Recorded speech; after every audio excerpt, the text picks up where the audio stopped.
Sebelumnya terima kasih atas ketersediaan Bapak dan waktu yang Bapak luangkan untuk kami wawancara ini. Baik Pak, kami mulai dari latar belakang ya Pak. Ya. Boleh diceritakan mulai dari nama lengkap, tempat tanggal lahir, Bapak? Ya, nama saya Umar Yadi, lahir di Kuningan, Jawa Barat ya, 12 Januari 1970. Kemarin 12 Januari kemarin persis bersamaan dengan 28 Expo, Iya. saya berulang tahun yang kelima.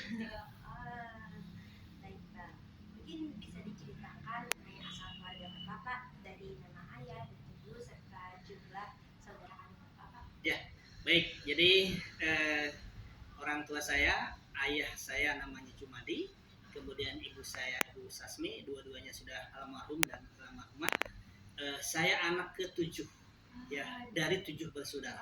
Jadi anak bontot ya, atau anak bungsu.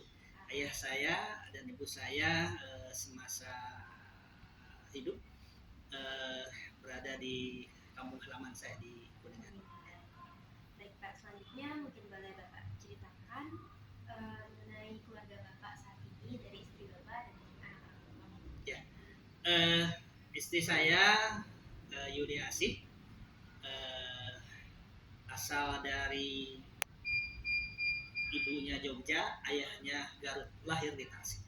Kemudian saya punya seorang putri, Naswa Ananda Nurmalia, sekarang sedang menempuh kuliah semester 1 di Universitas Bina Nusantara, mengambil jurusan Desain Komunikasi Visual. Bagi Bapak, seberapa besar dan seperti apa nih Pak pengaruh keluarga Bapak terhadap kesuksesan Bapak saat ini Pak? Ya, keluarga sangat-sangat berpengaruh ya terhadap kesuksesan saya sampai saat ini. Alhamdulillah, pertama dari orang tua saya dulu.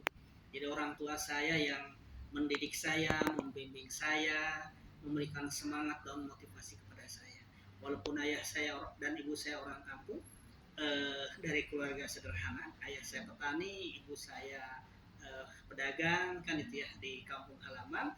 Tapi alhamdulillah beliau sangat support terhadap pendidikan yang saya tempuh. Kemudian di keluarga istri juga begitu, sangat support ya, memberikan kesempatan kepada saya untuk meniti karir sehingga saya bisa sampai saat ini alhamdulillah. Terima kasih. Selanjutnya boleh Bapak ceritakan riwayat pendidikan Bapak mulai dari sekolah, universitas, ekstrakurikuler ataupun organisasi-organisasi yang pernah Bapak ikuti Pak. Ya, SD saya di Kuningan. Ya, masuk SD tahun 1976, selesai tahun 1982. Kamu belum lahir ya? Masuk SMP 3 Kuningan. Masuk 82, lulus 1985. Kemudian SMA 1 Kuningan 1985, lulus 1988. Kemudian S1 saya di IKIP Jakarta, sekarang namanya Universitas Negeri Jakarta. Masuk 1988, lulus 1992. Kemudian saya melanjutkan S2 di Universitas Gunadarma tahun 2007, selesai 2009. Ya, alhamdulillah saat ini saya sudah S2 lah kan. Kemudian organisasi, kalau di SMA ekstrakurikuler saya biasalah saya senangnya tenis meja kan itu ya, volley, kemudian main bola. Kemudian begitu masuk ke IKIP Jakarta atau Universitas Negeri Jakarta, saya aktif di himpunan mahasiswa jurusan saya pendidikan dunia usaha atau ekonomi. Kemudian saya ikut juga organisasi perkumpulan pemuda pelajar mahasiswa asal Kabupaten Kuningan, yaitu IPPMK, namanya Ikatan Pemuda Pelajar Mahasiswa Kuningan. Kemudian begitu di organisasi profesi sekarang, saya aktif sebagai sekretaris jenderal musyawarah kerja kepala sekolah tingkat provinsi. Gitu. Ya. Dari perjalanan panjang Bapak dalam menempuh pendidikan, apakah ada prestasi-prestasi membanggakan yang ingin Bapak ceritakan Pak? Ya, alhamdulillah semenjak SMP pernah ranking 1. SMA alhamdulillah juga pernah ranking 1. Di kuliah IPK saya rata-rata di atas 3. Wah. Ya. Kemudian ini bukan untuk sombong ya, tapi untuk motivasi. Kemudian ketika saya menjadi guru, alhamdulillah saya pernah juara 2 uji kompetensi tingkat provinsi, juara 1 tingkat uji kompetensi tingkat Jakarta Selatan. Kemudian saya pernah meraih prestasi sebagai kepala sekolah berprestasi, juara 1 tingkat Jakarta Timur, kemudian juara 3 untuk provinsi DKI Jakarta. Berarti sebelum Bapak jadi kepala sekolah ini Bapak jadi guru Ya. apa ya? Saya sebelumnya belum jadi kepala sekolah ya. Saya sebagai guru ekonomi dan akuntansi di SMA Negeri 97 Jakarta. Ya, selama 20 tahun. Kemudian diangkat kepala sekolah tahun 2014 di SMA 24 Jakarta selama 1,5 tahun. Kemudian rotasi ke SMA 58 Jakarta Timur selama 4 tahun, dan di SMA 28 mulai Oktober 2019 sampai sekarang. Bapak memulai karir ini sejak tahun berapa ya Pak? Memulai karir langsung dari selesai kuliah langsung. Ya, jadi alhamdulillah rezeki jadi saya itu lulus tahun 92. Kemudian tahun 92 bulan Agustus saya wisuda. Bulan Oktober saya ngajar di swasta. Kemudian saya pernah kerja juga di perusahaan swasta hanya beberapa hari saja. Kemudian tahun 93 saya diangkat sebagai PNS di SMA 97 ya. Jadi mulai tahun 97 tahun 93 ya. Mulai tahun 1993 saya menjadi PNS sebagai guru ekonomi akuntansi di SMA Negeri 97 Jakarta. Namun di luar itu saya juga mengajar di beberapa sekolah. Di SMA 77 Jakarta Pusat dari tahun 93 sampai tahun 96. Kemudian saya sebelumnya ngajar di SMA swasta, SMA Yapindo Jakarta Pusat juga selama 4 tahun.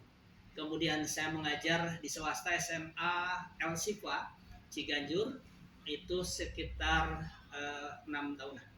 Kemudian ngajar juga di SMA swasta SMA Suluh selama 10 tahun. Wah. Ya, gitu. Apa sih Pak yang memotivasi Bapak sehingga akhirnya memilih jadi kepala sekolah di SMA Negeri 28 Jakarta dibandingkan dengan profesi lainnya? Ya. Kalau pilihan kepala sekolah sih hanya mengikuti aja. Pilihan pertama pastinya adalah pilihan menjadi guru. Kan itu ya. Karena kalau menjadi kepala sekolah kan itu bonusnya, kan itu ya. Jadi kenapa saya memilih menjadi guru? Pertama memang saya menyenangi dunia pendidikan. Sehingga saat lulus SMA saya memilih universitas atau perguruan tinggi yang memang akan mencetak atau melahirkan sebagai calon guru. Maka pilihan itulah ya, karena memang saya senang di dunia pendidikan, saya senang bergaul dengan murid-murid kan itu ya, sehingga saya memilih dunia pendidikan yang kemudian mengantarkan saya menjadi guru, dan alhamdulillah sekarang saya menjadi kepala sekolah. Nah, menjadi kepala sekolah itu karena bonus saja, artinya perjalanan saya sebagai guru kemudian saya ikuti, saya bekerja dengan penuh keikhlasan, dan alhamdulillah pemerintah dalam hal ini sudah menentu tidak lepas dari rezeki Allah memberikan amanah kepada saya untuk menjadi kepala sekolah. Dalam menjalani karir sebagai kepala sekolah, apa saja nih Pak suka duka yang Bapak rasakan? Ya, kalau suka dan duka, insya Allah banyakkan sukanya ya. Kalau duka itu tantangan lah bagi saya, artinya tantangan sebagai kepala sekolah ketika misalnya seperti kemarin pandemi, pembelajaran yang harus dilakukan secara online, pemantauan juga relatif lebih sulit. Nah, ini menjadi tantangan tersendiri. Kemudian kalau misalnya ada di antara murid-murid yang tidak serius belajarnya, nah itu yang barangkali menjadi tantangan. Nah, kalau sukanya karena bergaul dengan anak-anak kan gitu ya, kemudian melihat anak-anaknya atau murid-muridnya bisa berkembang dengan baik, bisa meraih prestasi, bisa mengikuti kegiatan dengan baik, nah itu menjadi kebanggaan tersendiri bagi saya sebagai kepala sekolah. Dari tantangan-tantangan yang sudah Bapak sebutkan tadi, itu bagaimana sih Pak Bapak menyelesaikan tantangan-tantangan tersebut? Ya, yang pertama saya punya tim, kan itu ya, ada para wakil, kemudian ada tim manajemen. Kalau ada tantangan-tantangan yang saya hadapi, saya akan diskusikan bagaimana memecahkan masalahnya sehingga semua tantangan-tantangan yang dihadapi bisa terselesaikan dengan baik. Kemudian saya juga terbiasa meminta masukan kepada siapa saja, termasuk kepada anak-anak atau misalnya dalam ini pengurus OSIS dan MPK. Biasa saya meminta masukan, apa sarannya, apa masukannya untuk kemajuan sekolah ini. Nah itu yang biasanya saya lakukan. Mungkin ada momen paling berkesan nih yang Bapak rasakan selama menjadi kepala sekolah, Pak. Ya, momen yang paling berkesan adalah ketika anak-anak sekolah ya, di sekolah mana saja bisa diterima di perguruan tinggi negeri yang dicita-citakan. Di momen itulah yang membanggakan. Kemudian momen yang kedua ketika anak-anak juga bisa meraih prestasi, walaupun mohon maaf nih, secara ekonomi sebetulnya kok sepertinya apa namanya, mohon maaf ya, mungkin kurang kan itu.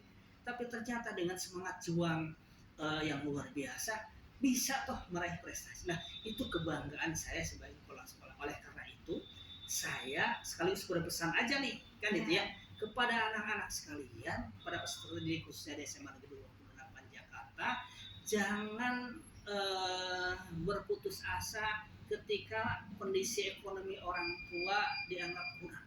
Karena itu bukan menjadi kendala bagi siapa saja untuk meraih prestasi. Tataplah masa depan, bersemangatlah dalam belajar. Insya Allah yang penting punya tekad yang kuat, dibarengi dengan ikhtiar dan juga berdoa yang tiada henti. Insya Allah akan sukses. Baik, Pak. Selanjutnya langkah apa yang Bapak usahakan untuk memajukan SMA Negeri 28 Jakarta? Ya, yang pertama sudah menentu, saya sebagai kepala sekolah harus punya program. Ya, program apa yang sekiranya bisa diusung untuk meningkatkan prestasi di SMA Negeri 28 Jakarta. Ya, paling tidak ada 4 program unggulan sebetulnya yang kita usung. Yang pertama diantaranya adalah peningkatan prestasi di bidang opsi. Yang kedua opsi, yang ketiga KSN, yang keempat di bidang ekstrakurikuler robot. Kan itu ya, karena robotik ini menjadi ikon di SMA Negeri 28. Nah paling tidak 4 program tadi ya, insya Allah ini menjadi ikon atau menjadi program unggulan di SMA Negeri 28 Jakarta. Nah kemudian bagaimana cara meraihnya? Ya sudah barang tentu di samping menetapkan program, kemudian berdiskusi atau menetapkan bagaimana langkah-langkahnya, diantaranya adalah menetapkan tim kan itu ya, kemudian mencari narasumber yang bisa memberikan pencerahan, memberikan penguatan, kemudian melakukan pemantauan, melakukan evaluasi. Nah langkah-langkah itulah yang harus saya jalankan. Insya Allah mudah-mudahan bisa meningkatkan prestasi yang ada di SMA Negeri 28 Jakarta. Dari kesibukan Bapak sebagai kepala sekolah, bagaimana nih Bapak membagi waktu antara di sekolah dan di rumah dengan keluarga Bapak? Ya, ini yang kadang-kadang harus betul-betul mengatur waktu. Yang pertama harus saya lakukan adalah memberikan pemahaman dulu kepada anak dan istri saya bahwa saya bekerja ini juga untuk keluarga.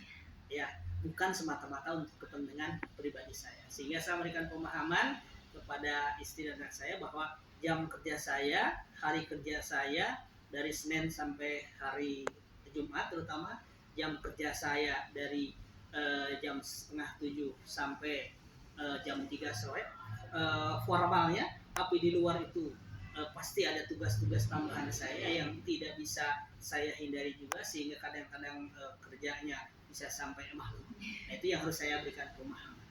Nah kemudian di hari-hari libur ya, terutama di hari Minggu ya, saya manfaatkan betul untuk bersama anak dan istri saya. Sabtu walaupun libur saya lebih seringnya ke sekolah karena memang ada pekerjaan-pekerjaan yang terkadang tidak terselesaikan di hari Senin sampai hari Jumat, maka selesaikan di hari Sabtu. Nah, Sabtu sorenya sampai hari Minggu, nah itulah yang saya berusaha memanfaatkan hari-hari tersebut bersama keluarga. Baik Pak, selanjutnya kembali lagi ke sekolah, adakah harapan atau pesan yang ingin Bapak sampaikan kepada para pelajar, khususnya pelajar SMA yang tidak berada? Harapannya peserta didik SMA Negeri 28 Jakarta sudah orang itu bisa terus memacu diri untuk meningkatkan prestasi. Ya, karena saya berkeyakinan anak-anak yang masuk ke 28 ini sesungguhnya mereka sudah punya kesempatan, mereka sudah punya peluang, dan pastinya mereka sudah punya potensi. Tinggal bagaimana memanfaatkan potensi yang dimiliki. Potensi masing-masing orang pastinya berbeda. Silakan potensi mana yang dimiliki, itulah yang dikembangkan. Ya, sehingga dengan demikian maka setiap orang ketika bisa memanfaatkan potensinya, insya Allah bisa mengembangkannya dan juga akan sukses dengan potensi yang dimiliki. Ya. Terakhir mungkin boleh Bapak berikan sepatah dua kata kata untuk menginspirasi dan memotivasi para pelajar. Ya, kepada semua peserta didik SMA Negeri 28 Jakarta dan juga peserta didik di mana saja berada, baik di DKI Jakarta maupun di Indonesia, bahwa kesuksesan itu tidak datang dengan ujuk-ujuk, tidak datang dengan sendirinya, tapi kesuksesan itu diraih melalui proses. Nah, oleh karena itu ikuti proses dengan sebaik-baiknya melalui kegiatan-kegiatan yang positif dan produktif. Silakan ikuti kegiatan sesuai dengan bakat, minat, dan kemampuannya. Dan itulah yang bisa menjadikan seseorang sukses karena memang mengikuti proses. Ya, jangan lupa bukan semata-mata karena ikhtiar, lebih dari itu ikhtiar itu harus dibarengi dengan berserah diri, bertawakal, dan berdoa kepada Allah Subhanahu wa Ta'ala. Terima kasih banyak Pak Umar untuk prestasi atau perjalanan karir yang sudah Bapak sebutkan. Adakah dokumentasinya Pak untuk kami izin minta untuk dicetakkan di Kak? Apa yang mau diminta? Ya, yang dokumentasi yang foto yang Bapak isi. Oke, nanti saya cari dulu ya. Ya, Harus baik, cari dulu di saya dokumen. hubungi. Ya, oke. Baiklah, sekali lagi terima kasih banyak Pak Oke. Umar atas waktu dan kesempatan Baik. ini Pak, baik sekali. Semoga Bapak sehat dan Amin. sukses selalu, amin, sehingga dapat terus menginspirasi banyak orang. Amin. Sekian dari kelompok kami, kelompok 5 11. Wassalamualaikum warahmatullahi wabarakatuh. Waalaikumsalam warahmatullahi wabarakatuh. Oke, mudah-mudahan sukses ya. Terima kasih Pak. Oke.